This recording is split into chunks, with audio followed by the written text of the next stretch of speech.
পাতাকুড়নির মেয়ে, তুমি কি করছ? ছায়া, আমি ছায়া কুড়োই। পাখির ডানার সিক্ত সবুজ গাছের ছায়া, গভীর ছায়া। একলা মেঘে কুড়োই, হাঁটি মেঘের পাশে, মেঘের ছায়া ছায়া কুড়োই। পাতাকুড়নির মেয়ে, তুমি কি করছ? পাতা, আমি পাতা কুড়োই। কয়টি মেয়ে ঝরা পাতা ঝরছে কবে শহরতলায়, শিরায় তাঁদের সূক্ষ্ম বালু। পদদলিত হৃদয় কটে বৃক্ষবিহীন ঝরা পাতা কুড়োই, আমি তাদের কুড়োই। পাতাকুড়নির মেয়ে, তুমি কি করছ? মানুষ, আমি মানুষ কুড়োই। আহত সব নিহত সব মানুষ, কারা বাক্স খুলে ঝরায় তাদের রাস্তাঘাটে। পঙ্গু তবু পুণ্যে ভরা পুষ্প ও তাদের কুড়োই, আমি দুঃখ কুড়োই। আর কিছু না? বটেই, আরও আছে অনেক রং বেরঙের ঝরা পাতা। আমার ঝাঁপ উল্টে পড়ে মনন্তরের মৃত্যু বীজে, লক্ষ্যবিহীন লাল খনিজে। সবাই আমার স্বার্থে ভিজে, সবটুকু হয় স্বার্থ বিষয়, সবটুকু হয় শুদ্ধ ব্যথা। তাদের অন্য কুলোয়, তাদের ঝাড়বো আমি অন্য হাওয়ায়। যেমন করে শস্য ভিটায়, শস্য ছাড়ার সময় এলে শস্যে কুড়োয় স্বচ্ছলতা। এবার আমার ঝরা পাতার শস্য হবার দিন এসেছে, শস্য কুড়োই, শস্য মাতা। কবি আবুল হাসানের কবিতা ধরিত্রী। আজ বিশ্ব ধরিত্রী দিবস। সবাইকে শুভ সকাল জানিয়ে আমন্ত্রণ জানাচ্ছি সকাল 24-এ। আজ মঙ্গলবার 9 বৈশাখ 1432 বঙ্গাব্দ, 22 এপ্রিল 2025 খ্রিস্টাব্দ। সঞ্চালনা করছি তাসনুভা মোহনা। এই সকালে আপনাদের নিয়ে যাব গাইবান্ধায় পলাশবাড়ির পানের হাটে। সপ্তাহ রবিবার বাদে প্রতিদিনই বসে এই হাট। এই হাট নিয়ে জানাতে গাইবান্ধা থেকে যুক্ত হচ্ছেন সহকর্মী আসাদুজ্জামান মামুন। মামুন, শুভ সকাল জানাই আপনাকে। সকাল সকাল আজকে পানের হাট বাজার নিয়ে একটুখানি গল্প করা যাক। দর্শকদের জানান গাইবান্ধায় পানের বাজারের বেচা বিক্রি, দরদাম সবকিছু মিলিয়ে কি অবস্থা এখন?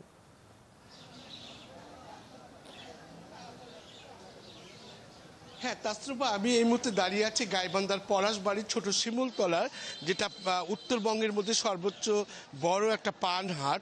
দেখতে পাচ্ছেন যে আজকে কিন্তু আবহাওয়া দুর্যোগপূর্ণ আবহাওয়া থাকার কারণে সকাল থেকে ভোর 5টা থেকে 10টা পর্যন্ত, সকাল 9টা থেকে 10টা পর্যন্ত কিন্তু এই পান হাটে বসে থাকে।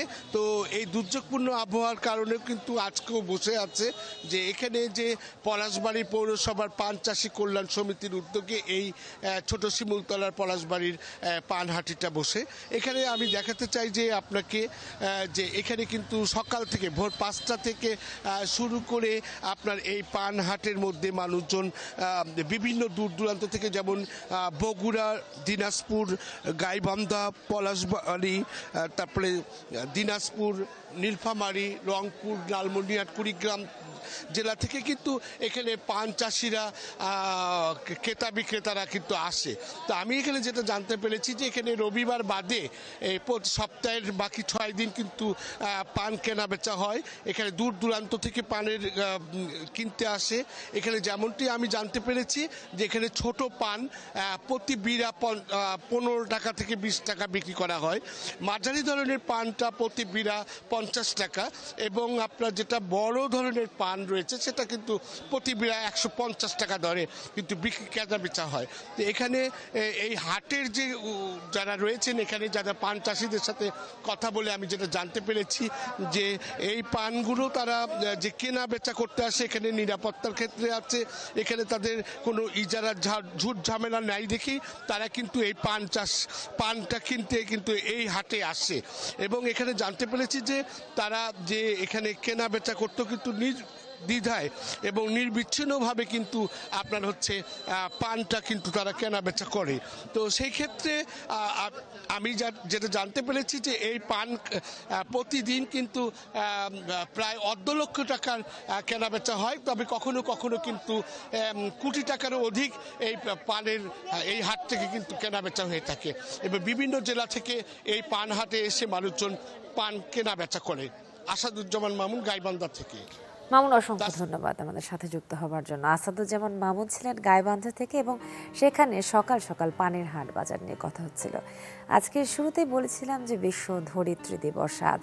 পৃথিবীকে আমরা কতটা ভালোবাসি, পৃথিবীর প্রতি কতটা মমত্ব বোধ আমরা লালন করি, নাকি ঠিক উল্টোটাই করছি, তাকে আঘাত করে, প্রকৃতিকে আঘাত করে নিজেরাই আরও বেশি আহত হচ্ছি।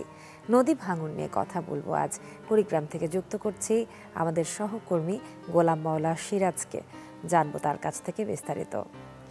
সিরাজ, শুভ সকাল জানাই আপনাকে। এবার এই বছরে প্রচুর বন্যা এবং একই সঙ্গে আগাম নদী ভাঙনের দেখা মিলেছে, যে কারণে পূর্ব প্রস্তুতির আগেই মানুষ অনেক বেশি ক্ষতিগ্রস্ত হয়ে পড়ছে। কি খবর আমাদেরকে জানান কুড়িগ্রাম থেকে, সেখানে নদী ভাঙন কি পর্যায়ে রয়েছে? রাসনুভা, শুভ সকাল। আসলে আজকে বিশ্ব ধরিত্রী দিবস। ধরিত্রী খুব একটা যেমন ভালো নেই, তার চেয়ে বেশি খারাপ আছে আমরা কুড়িগ্রাম। বরাবরই কুড়িগ্রামের মানুষ বা এই ভূখণ্ড কিন্তু আসলে ভালো থাকার সুযোগটা খুব কম সময়ই পায়। খরার সময় খরা, বন্যার সময় বন্যা, আর সারা বছরই তো নদী ভাঙন আছে। বিশেষ করে বর্ষা মৌসুম আসলেই তো একদম এখানকার মানুষের হাজারো লাখো মানুষ আসলে দুশ্চিন্তায় তাদের রাত কাটাতে হয়, দিন কাটাতে হয় নদী ভাঙার কারণে। ইতোমধ্যে এই মৌসুমে মাত্র কয়েকদিন বৃষ্টি হয়েছে, যেমন গেল রাতেও কিন্তু বৃষ্টি হয়েছে, অনেকটা ভারী বৃষ্টি হয়েছে। এই বৃষ্টির পরেই কিন্তু যে নদ নদীগুলো রয়েছে, নদ নদীগুলো কিন্তু ভাঙন দেখা দিয়েছে। যদিও এখনো ভাঙনটাকে তীব্র বলা যাচ্ছে না, কিন্তু ভাঙন যেভাবে দেখা দিয়েছে তাতে কিন্তু এবারে যেটা মনে হচ্ছে যে অন্যান্য বারের থেকে এবার ভাঙনের তীব্রতা বেশি থাকবে ভরা মৌসুমে। কারণ এবার যে নদ নদীগুলো রয়েছে, যেমন কুড়িগ্রামে কিন্তু 5টা বড় নদ নদী, ধরলা, দুধকুমার, তিস্তা, ব্রহ্মপুত্র এবং গঙ্গাধর, এই 5টা নদ এবং নদী কিন্তু প্রতি বছরই ভাঙে। এবার এই যে নদ নদীগুলো রয়েছে, নদ নদীগুলোর তলদেশ একেবারে কিন্তু ভরাট হয়ে গেছে বালি এবং পলি জমে। কারণ হচ্ছে যে গত কয়েক বছর থেকে টানা একাধিকবার বন্যা, এই বন্যায় উজান থেকে, বিশেষ করে ভারত থেকে যে পানিতে বয়ে আসা বালু এবং পলি, এইসব নদীর তলদেশ কিন্তু একেবারে ভরাট করে ফেলেছে, যার কারণে খুব অল্প বৃষ্টিতে এখন কিন্তু বন্যা সৃষ্টি হয় এবং অল্প পানিতেই নদীতে স্রোত বাড়ে। আর এই স্রোত বাড়ার কারণে কিন্তু নদীর 2 তীর ভাঙে, কোথাও কোথাও নদীর 1 তীর ভাঙে, আবার কোনো এলাকায় কিন্তু নদীর 2 তীর ভাঙে। ইতিমধ্যে আমরা যেটা খোঁজ নিয়ে জেনেছি যে রৌমারী, রাজীবপুরের বেশ কিছু এলাকায় ভাঙন শুরু হয়েছে। এই যে নাগেশ্বরীর উজানে যে রয়েছে ভ্রুঙ্গামারী, এই ভ্রুঙ্গামারী উপজেলাও কিন্তু দুধকুমোর নদী ভাঙছে এবং তিস্তা, রাজারহাটে তিস্তাও বেশ কয়েকটি জায়গায় কিন্তু ভাঙছে।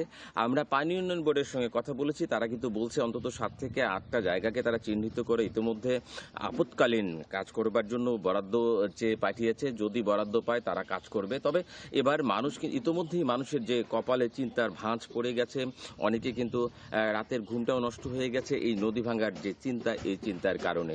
তাসনু ভাই, সবকিছু মিলেই ধরিত্র দিবসে আমরা বলতে পারি যে বিশেষ করে আমরা কুড়িগ্রামের মানুষ কিন্তু একেবারেই ভালো নেই, খুব একটা ভালো নেই আমরা। তাসনু ভাই, আপনাকে অসংখ্য ধন্যবাদ। কুড়িগ্রামের মানুষ দ্রুত ক্ষয়ক্ষতি কাটিয়ে উঠুক, এটাই আমাদের প্রত্যাশা। আমাদের সঙ্গে ছিলেন সহকর্মী গোলাম মাওলা সিরাজ। আপনারা জানছিলাম কুড়িগ্রাম থেকে সেখানকার নদী ভাঙনের ক্ষয়ক্ষতির অবস্থা। বিশ্ব ধরিত্রী দিবসে শুধু এতটুকুই বলতে চাই, আমরা যেন পৃথিবীকে সত্যিকার অর্থে ভালোবাসি এবং প্রকৃতিকে ভালো রাখলে আমরা মানুষরাই ভালো থাকব। চলে যাচ্ছি আমাদের পরবর্তী আয়োজন, সংবাদ শিরোনাম পর্ব। শুরুতেই সমকাল। 8 পুলিশ সদস্যকে অভিযুক্ত করে প্রথম প্রতিবেদন।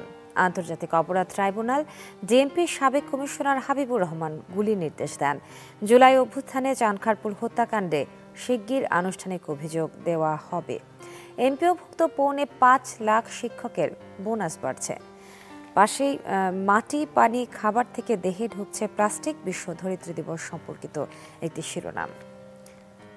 যেখানে বলা হচ্ছে মাইক্রোপ্লাস্টিক নিয়ে 16টি গবেষণায় উদ্বেগজনক তথ্য পাওয়া গেছে। খেলার খবর পড়ছে। 52 রান খরচে 5 উইকেট বোলিংয়ে এমন সাফল্যের পর আম্পায়ারের কাছে স্মারক হিসেবে বলটি চেয়ে নেন মেহেদী হাসান মিরাজ। পাশ থেকে অভিবাদন জানাচ্ছিলেন অধিনায়ক নাজমুল হোসেন শান্ত। সোমবার সিলেটে জিম্বাবুয়ে বিপক্ষে প্রথম টেস্টে এই জয় দেখা যায়। ন্যূনতম জাতীয় মজুরি নির্ধারণের সুপারিশ শ্রম সংস্কার প্রতিবেদন। এবারে পত্রিকা পরিবর্তন পড়ছি দৈনিক প্রথম আলো। প্রথম আলোর সংবাদ শিরোনাম করেছে শ্রম সংস্কার কমিশন প্রসঙ্গে। শ্রমিকের মজুরি 3 বছর পর পর পুনর্নির্ধারণের সুপারিশ। প্রধান উপদেষ্টার কাছে জমা দেওয়া প্রতিবেদনে 25টি সুপারিশ করেছে কমিশন। ইনসার্টে আমরা একটা ছবি দেখতে পাচ্ছি। 4 বছরেও শেষ হয়নি গোমতী নদীর উপর নির্মিত কদমতলী বাহেরচর সেতুর কাজ। 3 উপজেলার 30 গ্রামের মানুষ যাতায়াতে দুর্ভোগ পোহাচ্ছেন। কুমিল্লার দাউদকান্দি সদর উত্তর ইউনিয়ন গোমতী নদীর ঘাট থেকে তোলা একটি ছবি। রাশিয়া ইউক্রেন যুদ্ধ প্রসঙ্গ। চাকরির প্রলোভনে বাংলাদেশি তরুণদের পাঠানো হয় যুদ্ধে।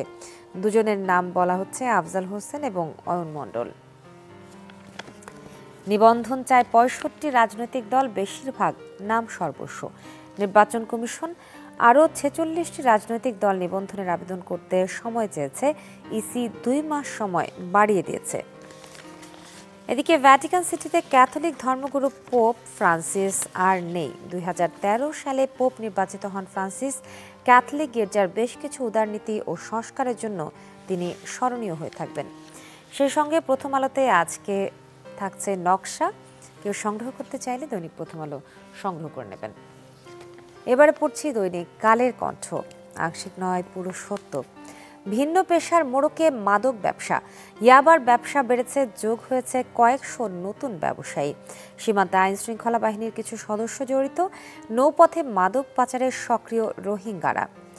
চীনের খুব ঘনিষ্ঠ প্রতিবেশী হতে চাই বললেন প্রধান উপদেষ্টা ডক্টর ইউনূস। দোহার উদ্দেশ্যে ঢাকা ত্যাগ করেন তিনি। 5 বছরে বিদেশি বিনিয়োগ সর্বনিম্ন। রাজনৈতিক কারণে বিনিয়োগ কমছে বললেন ডক্টর মোস্তাফিজুর রহমান। নির্বাচন নিয়ে বিএনপি ও সরকারের চাওয়ার মধ্যে বেশি পার্থক্য নেই বললেন নজরুল ইসলাম খান। 135 নন ক্যাডার কলেজে ক্যাডার অধ্যক্ষ নিয়োগে ক্ষোভ। এই ছিল কালের কণ্ঠ। এবার পড়ছি দৈনিক ইত্তেফাক। দৈনিক ইত্তেফাকে যে বিষয়টি নিয়ে প্রধান শিরোনাম হয়েছে সেটি হচ্ছে মেয়র চেয়ারম্যান পদে সরাসরি নির্বাচন না করার প্রস্তাব সংস্কার কমিশনের। গৃহীত হলে খর্ব হবে জনগণের প্রত্যক্ষ ভোটের অধিকার। টাকার খেলা চলবে, বসবে বেচাকেনার হাট। আইয়ুব খানের মৌলিক গণতন্ত্রে ফিরে যাওয়ার আশঙ্কা। মেয়র চেয়ারম্যানদের কাছে তুচ্ছ হয়ে পড়বে জনগণ। ডিএমপির সাবেক কমিশনার হাবিব সহ 8 পুলিশ অভিযুক্ত। জুলাই গণহত্যা ট্রাইব্যুনালে প্রথম তদন্ত প্রতিবেদন। এদিকে প্রাইম এশিয়ার শিক্ষার্থী পারভেজ হত্যা মামলায় 3 জন 7 দিনের রিমান্ডে। দ্বিতীয় দিনে রানা মিরাজের স্বস্তি। বাংলাদেশ জিম্বাবুয়ে টেস্ট এবং শেখ হাসিনা সহ পরিবারের 10 সদস্যের এনআইডি লক। এসব এনআইডি ব্যবহার করে সম্পত্তি বিক্রি করতে পারবেন না তারা। দৈনিক যুগান্তর। সত্যের সন্ধানে নির্ভীক। ডক্টর ইউনূসের কথা বিশ্বাস করতে হবে। জাতীয় সংসদ নির্বাচনের টাইমলাইন। আওয়ামী লীগ নিষিদ্ধ নির্বাচনে অংশগ্রহণ করতে না দেওয়ার বিষয়ে সব দল থেকে প্রস্তাব এলে অথবা আদালতের রায়ের পর্যবেক্ষণে যদি আসে সেই অনুযায়ী ব্যবস্থা নেবে সরকার বললেন উপদেষ্টা আসিফ নজরুল। গণহত্যার দায়ে হাসিনার চানখারপুলে 6 হত্যার পূর্ণাঙ্গ তদন্ত প্রতিবেদন। শেখ পরিবারের 10 জনের এনআইডি লক। এবং ক্যাথলিকদের ধর্মগুরু ফ্রান্সিস মারা গেছেন। এই ছিল আজকের সংবাদ শিরোনাম। এবারে সকাল 24 থেকে একটি বিরতি, ফিরে এসে অন্যান্য আয়োজনে পূর্বে স্বাগত জানিয়ে রাখছি।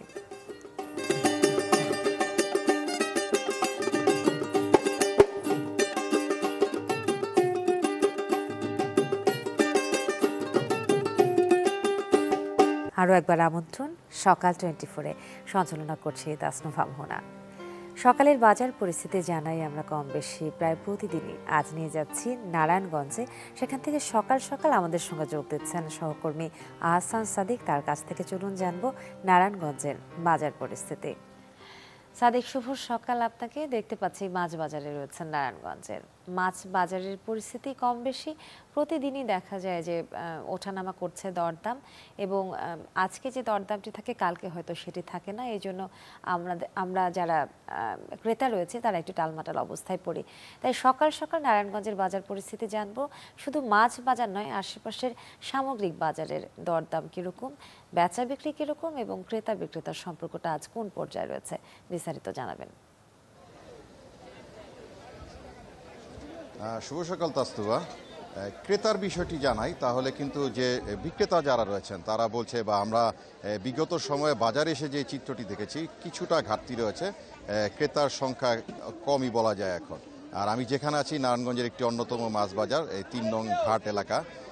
এই মাছ বাজারের থেকে কিন্তু আসলে মাছ ক্রয় করে যে স্থানীয় যে বাজার রয়েছে, পাইকাররা মাছ সংগ্রহ করে থাকেন, সেখানে কিন্তু তারা আসলে মাছগুলি বিক্রি করে থাকেন। তো এই বাজারের মাছের দামের উপর নির্ভর করে কিন্তু যে স্থানীয় যে বাজারগুলি রয়েছে ছোট বড়, সেই সকল বাজারগুলিতে কিন্তু মাছের দাম নির্ভর করে অনেকটা। এবং গত ২-১ দিনের পর্যালোচনা যদি আপনাকে জানাই তাহলে যেটা যে ক্রেতারা রয়েছেন তারা বলছেন যে মাছের দাম প্রকার ভেদে এখানে কিন্তু ৫০ টাকা বা ২০ টাকা কিন্তু বেশি বিক্রি হচ্ছে। এবং আজকে সকালে যদি মাছের দামটি আপনাকে জানাই তাহলে বাজার ঘুরে যে বিভিন্ন সাইজ অনুযায়ী মাছের যে কেজি বিক্রি হচ্ছে, পাবদা মাছ বিক্রি হচ্ছে 460 টাকা, এবং ছোট বড় যে সকল মাছ রয়েছে সেগুলি 120 টাকা কেজি কিন্তু বিক্রি শুরু হয়েছে। এবং সেই সাথে পাঙ্গাস, যেটি সাধারণত বাজারে সবসময় পাওয়া যায়, সেটি কিন্তু কেজি বিক্রি হচ্ছে 150 টাকা। কই মাছ বিক্রি হচ্ছে 250, এবং বোয়াল বিক্রি হচ্ছে 600 টাকা কেজি থেকে শুরু করে। তো এই হলো মাছ বাজারের পরিস্থিতি। এবং সেই সাথে যে সামগ্রিক বাজারের যে অবস্থা, যে সবজি বাজারের যে অবস্থা, যে সবজি বাজার, সেটিও কিন্তু সকালে কয়েকটি স্থানে আমরা দেখেছি। এই সবজি বাজারের পরিস্থিতি যেটি বলছে যে আসলে কিছুটা প্রকারভেদের সবজির দরদাম কিন্তু আসলে বাজারে বৃদ্ধি পেয়েছে। এবং যে সাধারণ যে সকল ক্রেতা রয়েছেন তারা একটি দাবি জানাচ্ছেন যে আসলে নিয়মিত বাজার মনিটরিং যে ব্যবস্থা সেটিকে আসলে অব্যাহত রাখার একটি কিন্তু তারা মূলত দাবি জানাচ্ছেন। তো এই হচ্ছে আসলে সর্বশেষ পরিস্থিতি নারায়ণগঞ্জের বাজার থেকে। ধন্যবাদ। জি সাদিক, অসংখ্য ধন্যবাদ যুক্ত হওয়ার জন্য। নারায়ণগঞ্জে ছিলাম এতক্ষণ, দরদাম বাজার পরিস্থিতি জানাচ্ছিলাম আপনাদের সকলকে। আবহাওয়ার খবরাখবর জানাবো। যেহেতু বৈশাখ মাস চলছে, মাঝে মধ্যে কালবৈশাখী ঝোড়ো হাওয়ার একটা ব্যাপার আমরা লক্ষ্য করে থাকি, তাই এই আচমকা ঘটনাগুলো আমাদেরকে কিন্তু একটুখানি বিতর্কিত করে তোলে। চলুন তাহলে দেখে নেওয়া যাক গেল ২৪ ঘন্টার আবহাওয়ার তথ্য, সেই সঙ্গে জানিয়ে দিচ্ছি আজ সারাদিনের আবহাওয়ার পূর্বাভাস। ঢাকায় গেল ২৪ ঘন্টায় সর্বোচ্চ তাপমাত্রা শনাক্ত হয়েছে ৩১.৫ ডিগ্রি সেলসিয়াস, সর্বনিম্ন তাপমাত্রা ছিল ২৪.৯ ডিগ্রি সেলসিয়াস। রাজশাহীতে সর্বোচ্চ তাপমাত্রা ৩৫.৫, সর্বনিম্ন ২৭.৮।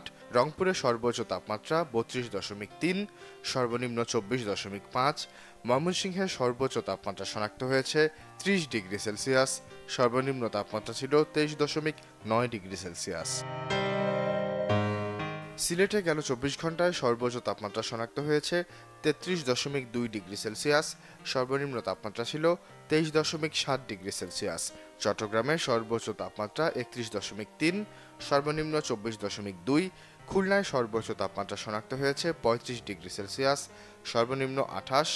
বরিশালে সর্বোচ্চ তাপমাত্রা ছিল ৩২.৫ ডিগ্রি সেলসিয়াস, সর্বনিম্ন তাপমাত্রা ছিল ২৫.৫ ডিগ্রি সেলসিয়াস। গেল ২৪ ঘন্টায় দেশের সর্বনিম্ন তাপমাত্রা শনাক্ত হয়েছে নিকলিতে ২০ ডিগ্রি সেলসিয়াস, সর্বোচ্চ তাপমাত্রা ছিল রাজশাহীতে ৩৫.৫ ডিগ্রি সেলসিয়াস। আজ সিলেট বিভাগের কিছু কিছু জায়গায় এবং রংপুর, রাজশাহী, ময়মনসিংহ, ঢাকা, খুলনা, বরিশাল ও চট্টগ্রাম বিভাগের দু এক জায়গায় অস্থায়ীভাবে দমকা হাওয়াসহ বিদ্যুৎ চমকানো ও বৃষ্টি কিংবা বজ্রসহ বৃষ্টি হতে পারে। আজ সারা দেশে দিন ও রাতের তাপমাত্রা ১ থেকে ২ ডিগ্রি সেলসিয়াস বাড়তে পারে। এই ছিল আবহাওয়ার পরিস্থিতি। আজ সকালে ঘুম থেকে উঠে যারা চ্যানেল 24-এর সামনে বসে আছেন, অনুষ্ঠান দেখছেন, তাদের মধ্যে আজকের দিনে যাদের যাদের জন্মদিন তাদেরকে জানাই জন্মদিনের অনেক অনেক শুভেচ্ছা, অভিবাদন, শুভ জন্মদিন। চলুন জানা যাক পৃথিবী বিখ্যাত কারা কারা রয়েছেন, সেই সব ব্যক্তিত্বদের জন্মদিন এবং কিসের জন্য তারা কীর্তিমান হয়ে আছেন সেই বিস্তারিত। 1870 সালের এই দিনে জন্মগ্রহণ করেন মার্ক্সবাদী রুশ বিপ্লবী ও কমিউনিস্ট রাজনীতিবিদ ভ্লাদিমির ইলিচ উলিয়ানভ ওরফে লেনিন। তিনি অক্টোবর বিপ্লবের বলশেভিকদের প্রধান নেতা ছিলেন। লেনিন 1917 থেকে 1924 সাল পর্যন্ত সোভিয়েত রাশিয়ার রাষ্ট্রপ্রধান এবং 1922 থেকে 1924 পর্যন্ত সোভিয়েত ইউনিয়নের সর্বাধিনায়ক ছিলেন। তাকে বিংশ শতকের অন্যতম প্রধান ঐতিহাসিক ব্যক্তিত্ব হিসেবে বিবেচনা করা হয়। 1899 সালের এই দিনে জন্মগ্রহণ করেন রুশ মার্কিন লেখক ভ্লাদিমির ভ্লাদিমিরোভিচ নবকভ। তিনি শুরুতে রুশ ভাষায় সাহিত্য রচনা করলেও পরবর্তীতে ইংরেজিতে অভিনব গদ্যশৈলীতে উপন্যাস রচনার জন্য আন্তর্জাতিক খ্যাতি লাভ করেন। এছাড়া লেপিডপ্টেরিতে গুরুত্বপূর্ণ অবদান রাখার জন্য বেশ কিছু দাবার সমস্যা উদ্ভাবনের জন্য তিনি স্মরণীয়। 1937 সালের এই দিনে জন্মগ্রহণ করেন মার্কিন চলচ্চিত্র অভিনেতা জন জোসেফ জ্যাক নিকোলসন। নিউরোটিক চরিত্রগুলোকে সুন্দরভাবে ফুটিয়ে তোলার জন্য তিনি বিশ্বব্যাপী পরিচিতি লাভ করেছেন। নিকোলসন মোট 12 বার অস্কার মনোনয়ন লাভ করেছেন, যার মধ্যে পুরস্কার পেয়েছেন 3 বার, 2 বার সেরা অভিনেতা এবং 1 বার সেরা পার্শ্ব অভিনেতা হিসেবে। 1982 সালের এই দিনে জন্মগ্রহণ করেন ব্রাজিলীয় ফুটবল দলের মধ্যমাঠের খেলোয়াড় কাকা। ব্রাজিলীয় ফুটবল দলের মধ্যমাঠের খেলোয়াড় হিসেবেই খেলতেন তিনি। 2007 সালের ফিফা ওয়ার্ল্ড কাপে প্লেয়ার অব দ্য ইয়ার পুরস্কার লাভ করেন। 2004 সালে তিনি সর্বকনিষ্ঠ ব্যক্তি হিসেবে জাতিসংঘের বিশ্ব খাদ্য কর্মসূচির দূত হিসেবে মনোনীত হন। মানব সেবায় অবদান রাখায় 2008 ও 2009 সালে বিশ্বের সবচেয়ে প্রভাবশালী ব্যক্তিদের তালিকায় টাইম 100-তে জায়গা করে নেন। আরও একবার জন্মদিনের অনেক অনেক শুভেচ্ছা। বিশ্ব ধরিত্রী দিবস উপলক্ষে একেবারে শেষ পর্যায়ে আরও একটি কবিতার শিরোনাম বাতাসে ধানের শব্দ শুনিয়াছি, কবি জীবনানন্দ দাশ। বাতাসে ধানের শব্দ শুনিয়াছি, ঝরিতেছে ধীরে ধীরে অপরাহ্নে ভোরে, সোনালি রোদের রং দেখিয়াছি, দেহের প্রথম কোনো প্রেমের মতন রূপ তার, এলো চুল ছড়ায় রেখেছ ঢেকে গূঢ় রূপ, আনারস বন ঘাস আমি দেখিয়াছি, দেখেছি সজনে ফুল চুপে চুপে পড়িতেছে ঝরে, মৃদু ঘাসে শান্তি পায়, দেখেছি হলুদ পাখি বহুক্ষণ থাকে চুপ করে, নির্জন আমের ডালে দুলে যায় দুলে যায়, বাতাসের সাথে বহুক্ষণ, শুধু কথা গান নয়, নীরবতা রচিতেছে আমাদের সবার জীবন বুঝিয়াছি। সুপুরির শাড়িগুলো দিন রাত হাওয়ায় যে উঠিতেছে নড়ে, দিন রাত কথা নয়, ক্ষীরের মতন ফুল বুকে ধরে তাদের উৎসব ফুরায় না, মাছরাঙাটির সাথে মরে গেছে। দুপুরের নিঃসঙ্গ বাতাসে তবু ওই পাখিটির নীল লাল কমলা রঙের ডানা স্ফুট হয়ে ভাসে আম নিম জামরুলে।